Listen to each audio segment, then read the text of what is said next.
Hi guys, ఎలా ఉన్నారు? Welcome to our YouTube channel watch list Telugu. Just 10 days back Furiosa A mad max గా movie థియేటర్లో చూశాను. ఏమన్నా థియేట్రికల్ ఎక్స్పీరియన్స్ గైస్, నాకైతే పిచ్చిగా నచ్చేసింది. ఈ ఇయర్ లో హాలీవుడ్ నుంచి వచ్చిన మూవీస్ లో ద బెస్ట్ థియేట్రికల్ ఎక్స్పీరియన్స్ ఇచ్చిన మూవీ. ఈ మూవీలో మన క్రిస్ హెమ్స్వర్త్ ఉంటాడు. ఫస్ట్ హాఫ్ లో అసలు ఈయన క్రిస్ హెమ్స్వర్తే నా అనుకుంటాం, అంత డిఫరెంట్ క్యారెక్టర్. చాలా ఈజీగా పోర్ట్రే చేశాడు అండ్ చాలా violent and occasionally funny character. But మెయిన్గా ఈ వీడియోలో మాట్లాడుకోవాల్సింది, నేను ఫ్యూరియోసా చూశాక మళ్ళీ ఫ్యూరీ రోడ్ రివాచ్ చేశాను. టోటలీ ఒక న్యూ ఫిల్మ్ చూసిన ఫీలింగ్. జార్జ్ మిల్లర్, ఈయనకి 79 years గైస్. ఈ ఏజ్లో కూడా ఇంత హై ఆక్టైన్ యాక్షన్ మూవీస్ తీస్తున్నాడంటే మామూలు విషయం కాదు.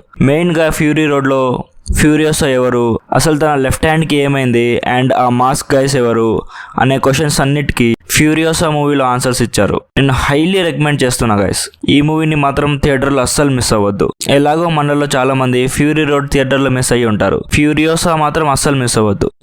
And one more thing, Furiosa చూసిన వెంటనే మళ్ళీ ఫ్యూరీ రోడ్ చూడండి, ఆ వరల్డ్ నుంచి అసలు బయటికి రావాలి అనిపించదు, అంతగా అడిక్ట్ అయిపోతాం. ఫ్యూరీ రోడ్ లాగా ఫ్యూరియోసాలో నాన్ స్టాప్ యాక్షన్ ఉండదు, but character and world building ఉంటుంది. మెయిన్గా ఫ్యూరియోసా లైఫ్ ఆరిజిన్ స్టోరీ మీద ఎక్కువ ఉంటుంది. Of course Fury Road and ఫ్యూరియోసాలో మెయిన్ క్యారెక్టర్స్ డిఫరెన్స్ ఉంటారు, బట్ ఇంపాక్ట్ మాత్రం సేమ్ ఉంటుంది.